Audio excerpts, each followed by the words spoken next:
So when a chick has daddy issues, it's supposed to be for her dad, not your dad.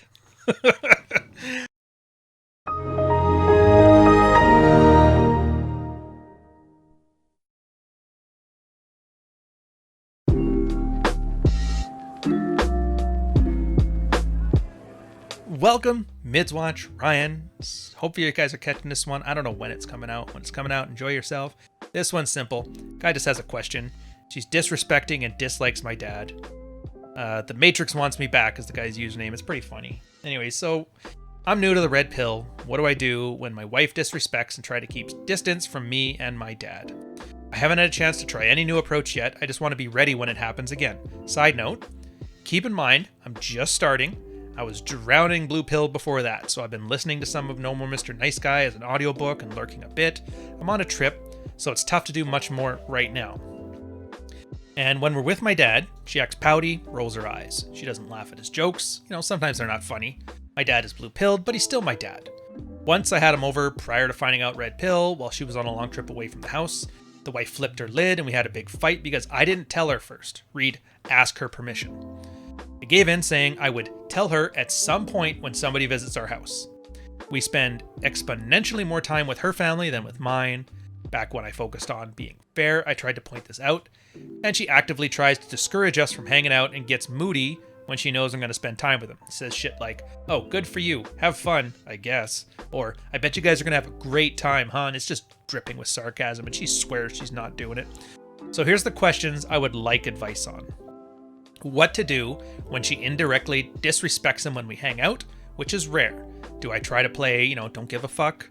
And concerning with people visiting the house, do I man up? Hey, this is my house, I pay the bills. Even though I said XYZ before, I'll have whoever I want over when I want, which feels like a double standard. So far, I get that I need to stop complaining and bitching and stop arguing with her. My dad's not a bad guy, and she has a hard time giving concrete reasons why she doesn't like him, but it's been a problem since we've been together. Thank you. Couple things before we get started. One, this is surprisingly common, and this kind of shit would not fly today. Guys coming in hat in hand. Hey guys, one guy actually bragged about, I purchased When I Say No, I Feel Guilty 5 minutes ago. Now help me out with my problem. Everybody's like, fuck you, Reed.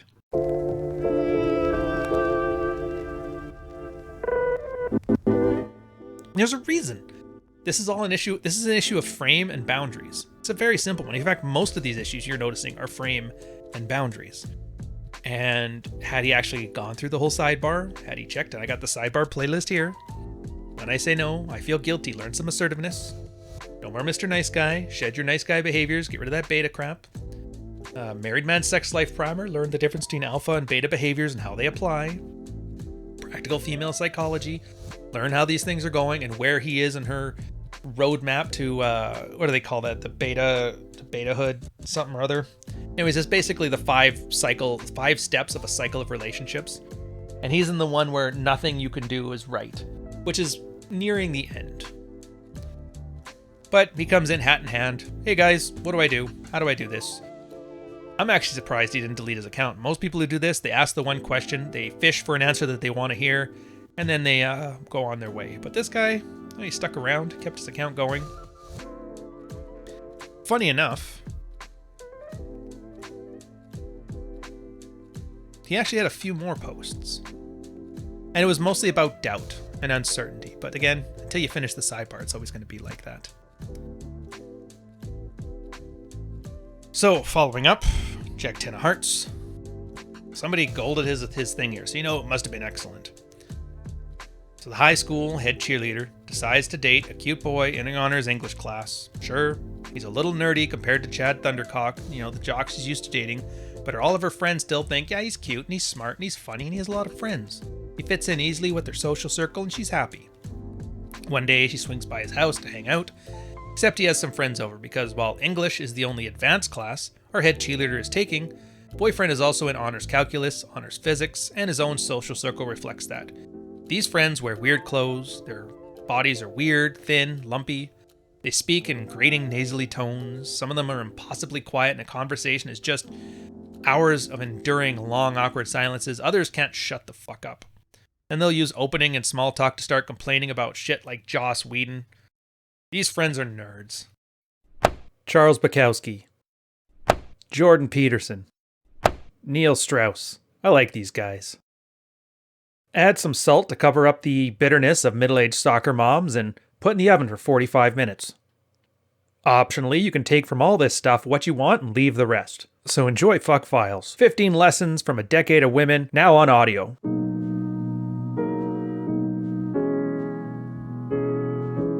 Our head cheerleader's boyfriend knows there's no way his social circle can mix with hers, and he's fine with that. He knows they'll annoy the shit out of his girlfriend, but he'll just keep those worlds separate. Easy enough, right? Well, apparently not, because the mere idea of her boyfriend associating with these guys bothers our head cheerleader. To her boyfriend, it makes no sense to him. He hangs out with her friends 90% of the time. When he hangs out with those nerd friends, he does it alone, at no inconvenience to her, so what's the problem? Our head cheerleader can't give him a good answer, until eventually she's frustrated enough to say, look, I just don't want to have a boyfriend who hangs out with losers like these fucking guys. And there it is. She thinks they're losers. She doesn't associate with losers, but she's associating with somebody who associates with losers. That association by proximity is unbearable to her. Our head cheerleader's boyfriend is at something of a turning point. Are those friends losers? He doesn't think so, but he's not going to dispute why she would think so. But is this the relationship he wants? All the friends have to come meet some minimum threshold of coolness to her, even if he's willing to minimize any exposure? If he's not hanging out with his girlfriend-approved friends, is that unacceptable to her? Now, this little parable was my attempt to answer the question. It's not just that your dad is blue pill. Your girlfriend thinks that your father is worse. She thinks he's a loser, or what the red pill community would call an omega male. Don't ask. Just know it's not good. She thinks you're associating with him reflects poorly on you, and ultimately poorly on her. And even worse, her offspring has 1/4 of that guy's genetics. She's going to do everything she can to make sure that he doesn't infect your child with his loserness by socializing with him. So that's my theory. And if you think it has any merit, then my answer is this. What do? Do I just try to play like I don't give a fuck? He's like, pretty much yes. Because this guy's your dad, so really, fuck her and fuck her frame. And her frame is pretty much that anyone she wants to associate with is cool, and anybody she doesn't want to associate with is a loser. Now, as you increase your own sexual market value, the lifting, the being attractive, being more unattractive, the whole sidebar describes all of this stuff, don't worry about it, she will change.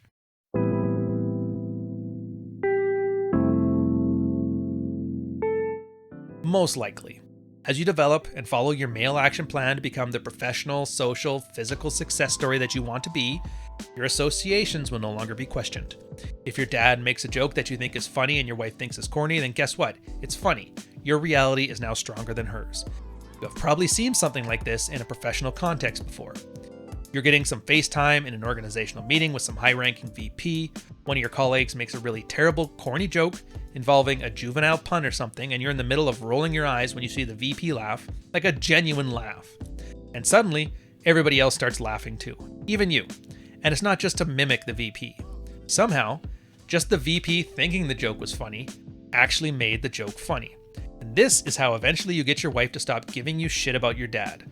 Until then, just assert your boundaries. You're going to spend time with your own father, and fuck her if she has a problem with it. There's 3 parts in there. I think 3 parts, If I only say 2, bear with. I've talked about it before. I think Rolo and I talked about it. He's, for some reason, a San Francisco 49ers fan. And his wife is, too. Like, really? Do you think she was a fan when you got together? I was like, I don't know. Well, she's a fan now. Uncle Vaz said something similar, where if you meet a girl who's got cool hobbies, you're basically meeting the cool hobbies of the dude she used to sleep with before him. Girls are borderline. You guys may think of BPD or borderline personality disorder. That's an extreme version of it, but borderline itself, get rid of the extreme version of it, it's just feminine behavior. And one of the big parts of feminine behavior is they tend to mirror other people. In the same way that I've talked about narcissism as being thinking of yourself as the main character in your one-act play and everybody around you is an archetype, a borderline personality is somebody who thinks of themselves as the leading female actress and the director is guiding her. Basically takes her identity off the other person. Now, in this case, She has some strong frame to her. Probably an American chick. They tend to be headstrong like this because, you know, Disney's for the last 50 years telling them, you go, queen. She gets with a guy, tries to be, you know, nice, pleasant. But in reality, what he's doing is he's just falling into her frame.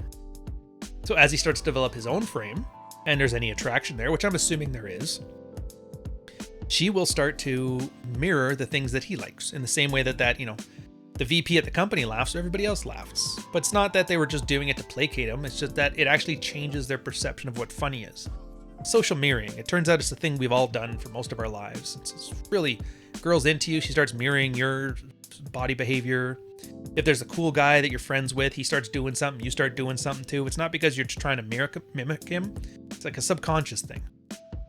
And so it's funny, in this point, like he would never draw the connection being how he's brand new, but the whole reason she can't stand his dad is because he doesn't have enough alpha behaviors.